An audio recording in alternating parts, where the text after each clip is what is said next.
The next voice that we have is Dr. Chingmak Chang, the founder of the Elterus Christian Society, an effective leader and a social activist. Good morning, friends. These are just thoughts, random thoughts on the Naga Day.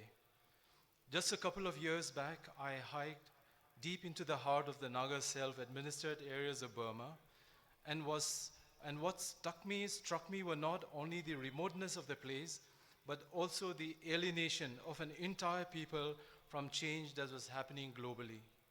In one of the villages where I camped for the night, early morning I heard a cry of a young girl in what sounded like an agonizing pain. I could not help but go to where the noise came from, and as I walked into this tiny little hut, I saw this elderly man by the side of the fire and working on the forehead of the girl, a tattoo marking her clan. This episode was just 2 years back in 2014, and today we mark a day, an event marking the Naga Club, who presented the infamous letter for some to the Simon Commission exactly 89 years ago, our right to be a nation. Ironically, we Nagas live in different time zones, wherein even today, some still live the tattoo era, and many in rural Nagaland, the poor cannot differentiate a rupees 100 from rupees 10, and yet what is noteworthy is the far-sightedness of the Naga Club members who in 1929 decided our right to assertion as one people. I am sure some are here today representing the intelligence community from the government, and yet, dear friends, you will agree with me that to assert your right as a people is no crime. It is in fact a democratic value. We learned this from India's own non-violence movement of Satyagraha, and Nagas were on the forefront at the time and in dialogue with the great Mahatma. Nagas learned alongside Indians the right to self-determination from British rule, and to celebrate that event of wanting to be your own true self should not be a matter of concern, but rather be acknowledged as a reality. Our forefathers fought alongside the Indian soldiers in Europe, both in the two world wars, and this shared history of a journey to self-determination against the British rule should not be ignored or discounted. To me, this is the uniqueness of the Naga story, and we are glad India is willing to agree to acknowledge this. Today, the world is struggling with a totalitarian attitude which is gradually leading to polarization in society. Sometimes it is scary because all minorities make up only 30% of India's total population, and to harp on a politics of majoritarianism can be very disheartening for those of us who see India as a concept of humanism in practice.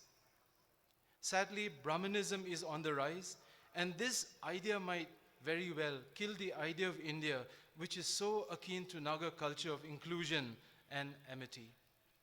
But the same is true for us Nagas. So long as we equate our security to our tribal identities, then I see no progress or no change at all.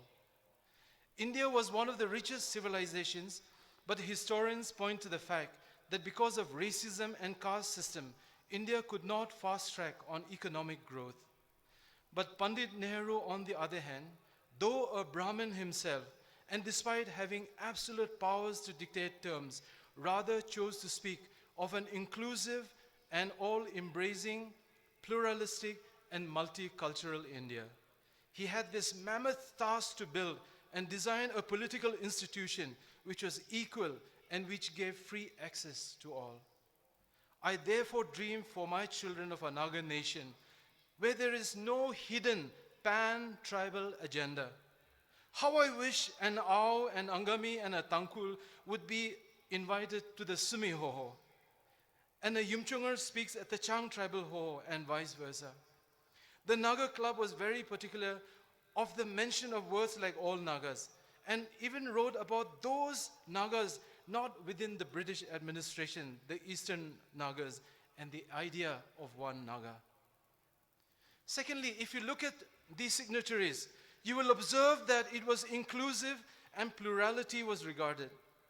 What confuses me today is that after 70 years of India's nationhood, there is an attempt in trying to usher uniformity of a particular culture to be applied to everyone. Lately, a shopkeeper who lives in my hometown spoke to me in Chang only for the past 20 years. Now he has decided to speak to me in Hindi only. I sometimes joke with him. But sadly, I'm experiencing a disconnect between him and I because it is also reflective of an attitude of I am this and you ought to be like me. All tribes, especially the major tribes, should refrain from the temptation to pursue this attitude of domination. We should celebrate differences and respect even the least member amongst us as equals.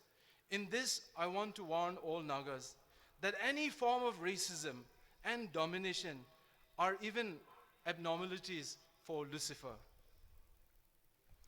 A couple of years back, I met an old lady in the train and I thought she was Mizo. I asked her where she was from and she says, Moito Naga Kuki Asito. She was 67 and so I feel she was not trying to be fashionable. Probably she just believed to be a Naga herself. Inclusion and equal and just participation should be our goal as Nagas. I am dreaming of a day when Naga women will be included in the village citizens forum where women can even speak. Paul puts it beautifully in Galatians chapter 2 verse 28 where he writes, for those in Christ there is neither Jew nor Greek, there is neither slave nor free, there is neither male nor female, for ye are all one in Christ. Or shall we say, for since you are all one in Christ, and therefore you are a genuine Naga. Thirdly, the idea that I will have all other tribes conform to my tribe should be dealt with within every Naga leader visualizing for change in our society. Change can happen only if we decide to accept the otherness in the other person. Then only change can happen. You know, last Christmas 2017, I was with a Naga elderly family for dinner, and the husband was American, married to a Naga, an elderly American, and he told me something which would shame us all. He said, Nagas are generally very good people. And he paused for a while, and again he repeated, Nagas are generally very good people for the first 3 days. Now what does it mean to be a Naga then, if others look at us that way? In 2015, in a remote Naga village, a pastor was found dead in the forest under a load of huge 7 feet long timber. He died of exhaustion and hunger. He was a father to 7 children and his salary was barely 500 rupees. And to sustain his family, he had to work even in the early hours of the day.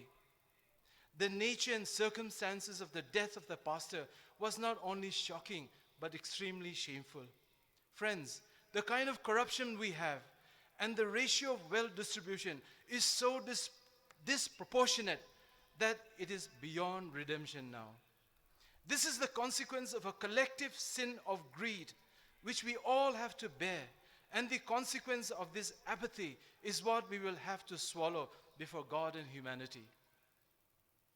Being a Naga and imbibing the values of what Naganess is all about have to become issues for thoughtful debate. Being a Naga should not become a synonym for indiscipline, corruption, easygoing, or non-collaboration. The word Naga should connect to words such as honesty, beautiful, hardworking, and values which were around comradeship, as it was for our forefathers. To our forefathers, to protect the interests of the old, the traveler, and the poor were paramount to them.